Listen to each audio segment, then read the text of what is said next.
Hello there and welcome to Classeek 15. These are 15-minute coffee break conversations and hopefully we're going to give you some insider career advice on how to get into the world of classical music and how to sustain a career. Each episode zooms in on a practical aspect of music making, be it festivals or recording or specific skills like how to market yourself or how to collaborate with others. I'm Jack Pepper, I'm a composer and a radio presenter, and today we are going to focus on the art of collaboration, specifically collaboration with dancers, choreographers, directors and more. To do this, I'm dialing up the conductor Barry Wordsworth. He's the principal guest conductor of London's Royal Ballet, having been their music director from 1990 to 95 and 2007 to 2015. He's also the music director laureate of Birmingham Royal Ballet and the conductor laureate of the BBC Concert Orchestra and Brighton Philharmonic. He's led many a concert at the BBC Proms, including conducting the prestigious last night of the Proms back in 1993. And, if that wasn't enough, he's recorded with the likes of the Royal Philharmonic and the London Symphony Orchestras. In fact, one of his albums with them and Bryn Terfel scooped a Grammy Award. But today, we will focus particularly on working in dance. So, when we spoke on a video call, I began by asking Barry how he would define a good ballet conductor. What does a good ballet conductor need to be? I think you need to be the sort of musician who obviously loves conducting and working with other musicians, but you also need to be the sort of person who can appreciate all the other disciplines that go towards making ballet or opera work. And I don't mean just singers, I mean all the things that happen in the theatre, the lighting, the costumes, the wigs, all those things that create all that magic which people flock to the theatre to see. And if you're the sort of conductor who enjoys being a part of that big scene, then this is something I think which could be not only very challenging, but very rewarding. And how would you describe the dynamic between those different moving parts that you talk about there? So is, for example, the director, the choreographer leading things? Is the dancer leading things? Or are you as the conductor leading things? Or is it all three? Well, there you are. That's, I think, probably going to be what attracts certain people to working in the theatre and to working in ballet in particular, because you have to be prepared to be a part of all those different disciplines which come together to make the magic. So you can't really say that one is more important than the other. But I think what is terribly important is that the ballet conductor is an important part of making everybody feel comfortable with each other. Of course, the ballet conductor will be incredibly responsible for the music, but not to an extent that all the other disciplines feel that they're being ignored, they're not being considered. Are you a different conductor for the ballet than you would be for a symphonic concert? Yes, I think so, because you are, in a symphonic context, you are totally responsible for what happens. Of course, you share it with all the musicians in the orchestra, but your vision of what you're doing is what makes that evening work. Whereas in the theatre, you have to be, it's always being like part of a committee, really. And you have to understand the choreography that you've inherited. You have to understand whoever is responsible for directing what's happening on stage and be part of a team. That's really, for me, what makes it such a magical experience. I love it. So what were your earliest steps then, that, if you pardon the pun, your earliest steps into the world of conducting dance? Were there early big breaks, big lessons for you starting out?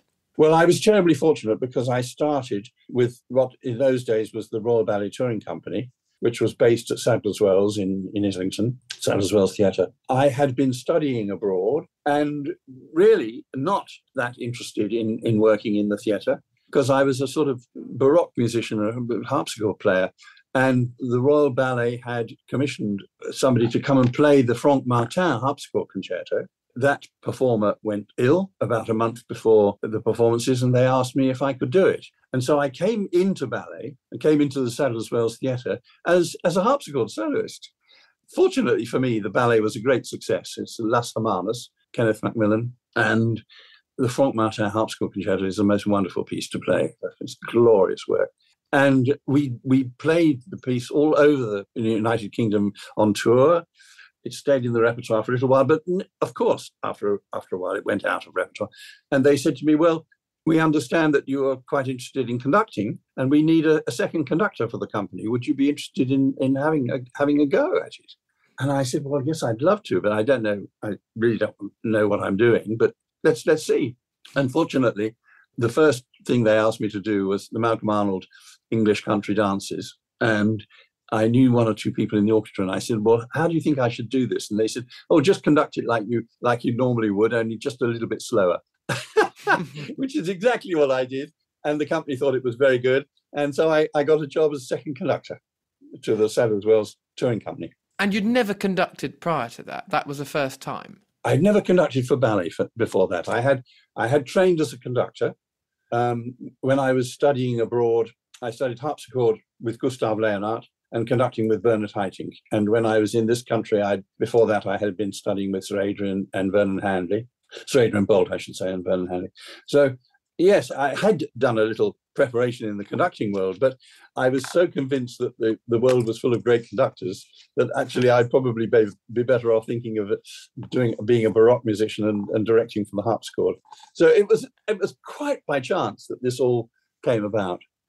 What were the biggest challenges, though? You touch on sort of things that sometimes they taught you the patience and they gave you the advice and the space. What were the things that you were struggling with? Was it a sort of people-based thing and balancing the different egos in a room? Was it acoustically balancing the orchestra? What would you say were the things that you found most challenging early on? Yes, you're right, Jack, all of those things. But I think that the biggest thing, and the reason why sometimes people don't understand what being a ballet conductor is all about. I mean, imagine, for example, that you're studying conducting at one of the colleges in London, and you suddenly think, oh, God, I would love to be able to do some opera. Now, most big music colleges have an opera school right next door. And so you can just pop in and feel what it's like, see what it's like to be working with singers.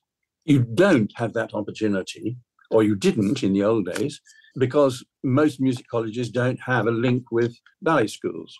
And so that's why it was terribly important for me to try and open up the Royal Opera House to young conductors so that they could come in and see for themselves how to work with dancers and to make it work. And I remember when the Yette Parker Foundation started up their scheme for young musicians at the Royal Opera House, and I thought to myself, well, I hope they might consider having a position for a ballet conductor. And I went to see the man who still runs it now, David Gowland, who's an extraordinarily wonderful man. And I just said to him, how about we could consider having a position for a ballet conductor? And without any hesitation, he said, yes, we'll do it right away. And ever since then, there's been an opportunity for young conductors to come in and observe at the Opera House in the Yette Parker Fellowship, and also now a new Constant Lambert Fellowship, which is a combination, an association between the Birmingham Royal Ballet and the Royal Opera House at Covent Garden. So there are two conductors at any one moment who are getting a feel for the job. Is it something you can learn? It's so interesting you touch on, being trained as a harpsichord player as well as a conductor. Are you born a ballet conductor, or is it something that you can study? And if you're studying it, how do you do it? Do you do it by actually leading dancers and conducting it for real? Yes, I mean, I think one of the most important things is that we musicians are terribly lucky. We have quite a good system of notation, don't we? We can go away and learn our scores and come in prepared for the work we're doing. Of course, in ballet, there's an amazing amount of work in the studio, the dancers to learn their roles, because although there is a system of notation, well, two systems of notation, Benish is the one that the Royal Ballet uses, but everything is taught in the studio. So you have to be prepared to spend a lot of time with the dancers, learning what they have to do and trying to find the right way of supporting them, but also of keeping the music strong and making your orchestra happy with the way they're playing it. So it's a wonderful balancing act, if you like. Is that something that you've learned over time, or did you discover very quickly that you had a natural bent for that? Are some conductors just not born for that? If there's somebody listening who's thinking, well, actually, I haven't explored the area of conducting ballet, is that something any conductor could lean into? Or do you think there's a very, very specific type of conductor who can work in that space? Well, I do think it comes down to whether people are happy being part of a team. And I quite understand if a conductor says, well, actually, this isn't for me. I don't really have the passion to make this work. But I think it's terribly important that we all find out what it is, which is why coming in and observing ballet classes, ballet performances is really the only way to see if it's something that would appeal to you. So what would be your top tips for good collaboration then? What are the must be, must have, must do if there's a secret to being a good collaborator in this space? I think it's a way of finding a balance in your personality between your passion for the music, but also realizing that, however committed you are to playing a piece in one way or another, that there are other considerations. And if you're interested in searching for that way that's going to make it work so that the audience go home having had a wonderful evening, as well as the orchestra going home and having had a wonderful evening, and all the people on stage having a wonderful, then it's something for you. Are dancers a particular type of person, though, a breed of person that you learn to deal with? Because I remember, you very kindly invited me backstage a number of times at the Royal Ballet and arranged for me as a teenager to watch rehearsals. It was a huge classroom for me, and I'm very grateful for that opportunity because it was a largely hidden world for me, despite the fact that I was, studying music. It was to go behind the curtain, if you like, was a huge education. And it surprised me, the temperature-controlled corridors and sofas that only the dancers can sit on. Yeah. Is that a unique interaction, the world of the ballet dancer, as a conductor? Do you watch your words and watch your mannerisms more when you're interacting with a ballet dancer? I think these days temperaments are less violent than they used to be. When I first joined the Royal Ballet, we had a lot of very vibrant personalities, and we would scream and shout at each other during rehearsals, even though by the time we got back down to the stage door, we were all good mates again. These days, people tend to be more polite and understanding of each other's disciplines, but you still have to be prepared to make your points, and at the same time, convincing the dancers that you're there to support them and that you're not going to disregard what they need from you. How easy is it, particularly if you're an emerging conductor, to know the line between compromise but also standing up for a musical point? As you say, you're having to please the orchestra and the dancers, and sometimes they might not be saying or wanting the same thing. So how do you walk that line when you are that sort of between figure, if you like, between these different sides of the same machine? Yes, that's an interesting point, because I think as musicians, we're so used to achieving what we want in a relatively short time. An orchestral rehearsal, 3 hours long, and you've got the performance in the evening. So, there's no messing around, is there? There's no time to mess about. With the ballet, because the body takes quite a long time to absorb what it's doing and to deliver the performance, sometimes you have to be prepared to say 2 weeks before the show, could we think about this slightly faster, or could we think about this with slightly less rubato, because it's very difficult for the orchestra to accommodate this. You might not get an answer that day, but having sown that seed into people's appreciation and their awareness, perhaps in 2 weeks' time, it works towards a situation where everybody is happy.